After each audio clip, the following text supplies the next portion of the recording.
I am doing today a video on monkey brain and the subconscious, and I'm going to incorporate the example of relationship problems into it. So I'll post the video first. I'll post the video before I post this one.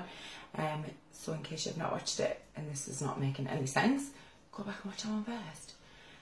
So basically, in essence, what we discussed in that video was how we've got two parts to our brain, conscious and subconscious. How 95% of our lives are dictated by the subconscious, and we get what we believe to be true. So what we expect, what we believe, these things are kind of hardwired into here, and we will continually attract what confirms this. We also spoke about how we can use monkey brain and how monkey brain works. Monkey brain is predominantly negative, but how we can sort of, by doing things like affirmations, use monkey to trick the subconscious to download more productive and more beneficial programs for us.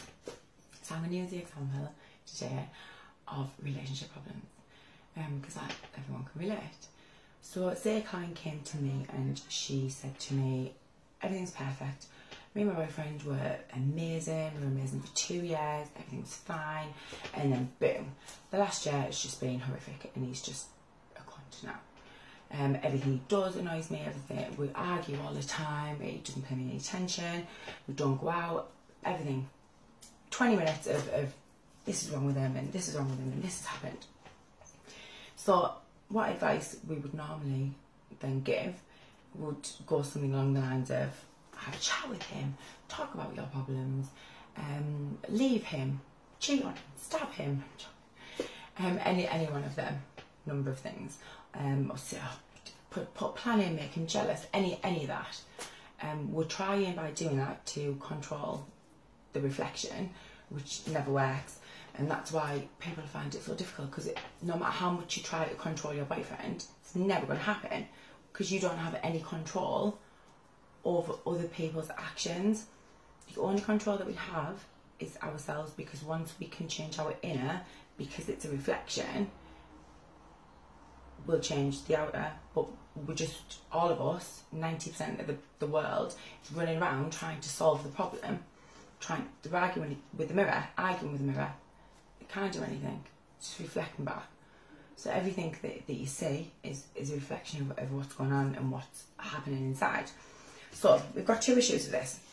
The first issue is that she's now developed a belief that he's a cunt. And because she's developed that belief, and it's been backed up for the last 6 months, and she's really upset about it, she really doesn't want him to be like that, it's now hardwired. So now her boyfriend is the dick. So that's the first thing. And what we spoke about last time was whatever we expect, whatever's on this hard drive, our subconscious has to make true. So if we fully believe that he is whatever we think he is, we will only see information that confirms that. So when he does something good, we won't see that, because it's still looking for the, do you know what I mean?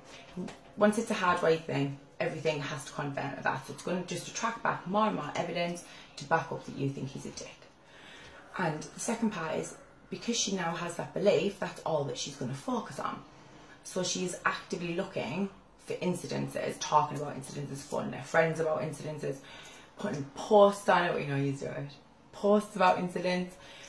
The more and more that we're just looking for the negative, the more the negative's going to come back, because monkey brain's going negative, and then it's getting hardwired. Our attention's focused on that. It backs it up by becoming a reality, and then we can just sit there and go, the evidence is here. I'm not lying to you, he's a dick. But the evidence is only there because of the belief. So what we would do to change it, I would give them several kind of tasks to do, maybe over a week or two, to see if there's any difference. And this has been used countless times and has improved countless relationships. So first, she really needs to start ignoring the stuff that she hates about him, the stuff that she doesn't like, the stuff that pisses her off, and focusing on the stuff that he does that she likes. Complimenting him more for the stuff that he does that she likes. Ignoring, not kicking off so much about the bad things. It's like when you ignore the naughty kid, and rather than screaming at the naughty kid, because then you're just feeding it. So when she starts doing that and actively kind of holding focus with the little tiny things that are going right, then the more she's going to attract back. Then, this one really, really bugs people. I would suggest getting a book, and every single day I would suggest writing a list of 10 things that you love about your boyfriend, 10 things that are amazing, 10 things that you like, even if you're nowhere near the amazing thing, because we're stuck in there, just 10 things that you like about him. Then I would also look for 10 things that you like about the relationship, because all we're doing is focusing on the parts that we don't want about the relationship rather than the parts that are going well. As bad as it is, there is still parts of that relationship that she must enjoy, otherwise she wouldn't still be in it, otherwise wouldn't still be working on some level. There'll be parts or times when it's better than others. Milk them times, talk about them times, ring your friends and when she's just cooking me tea, rather than ring your friend and go, oh, he's an hour late again. Because the more we focus on the good, the more we appreciate, the more we look for it, the more we're going to get back over and over and over again. Then, visualisation. Visualisation's really good. Turn focus away from reality for a while, just to try, see if it works for you. Turn your focus away from reality and focus on what you want. So imagine the best possible scenario. Imagine what would it be like if he was exactly how you wanted him to be in your head. The more we visualise that, the more likelihood we've got of it coming to us.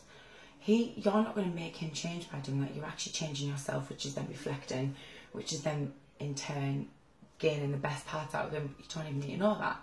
You just need to know, stop focusing on the shitty bits, go over and above and milk the good bits, talk about the good bits, think about the good bits.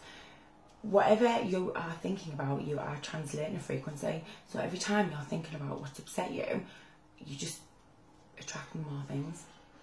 So it's to try and switch focus, because the reason it was good in the beginning, it's not because there were different people, because they were the exact same people. Better in the beginning because we are looking for things to like about that person, aren't we?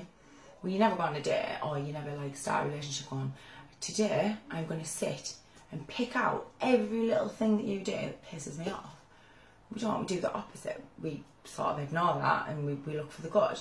And that's when things get better, that's when things are amazing, because we're just spending all of our time praising, looking for the good, what we're grateful for, enjoying time together. Can you see how that is a totally different way to come at it than he does this, it's awful. It's just try it and then get back to me and tell me how well it works. You've got to do it for at least a couple of weeks in order to kind of notice the change before you'll start drawing different things to you. But this sort of stuff's a game changer. Whatever you are looking at and giving your attention to, you get more of. And eventually, by the law of attraction, it becomes a reality. So it seems clearly obvious that we ignore the stuff that we don't like and milk the stuff that we do like. And that's how simple it is. We're going to be covering some more advanced techniques for this problem and other problems in the event or next Saturday, tomorrow week Saturday. And have you seen my banners as well? Oh, she's doing awesome job. That was Beth, by the way. That's her in it. She's really good. Right, so anyone has any questions, as always, pop them below and I shall get around to them, possibly. I can be asked. Joking, I always do. There's no one that anybody asks me. Oh, that's another thing. What I'm wanting for the event, so anyone that's going to the event, what I'm wanting is questions. You don't have to, I won't say that they've come from you, you don't have to kind of own up to them as such. I just want the most kind of difficult questions as possible for me to go over. Questions that are off limits normally, questions that you wouldn't dare ask. Anything. Ask me anything. So if you can do that in an inbox or write to me, post it in my door, just do that for me, and then I will get round to answering them at the event. Some of them, not all of them. The relationships we are doing depression and anxiety, and we're also going into money problems. Obviously confidence and stuff as well on the opposite end of the depression and anxiety thing. So any questions relating to them topics, just inbox me. and have an awesome day. See you later.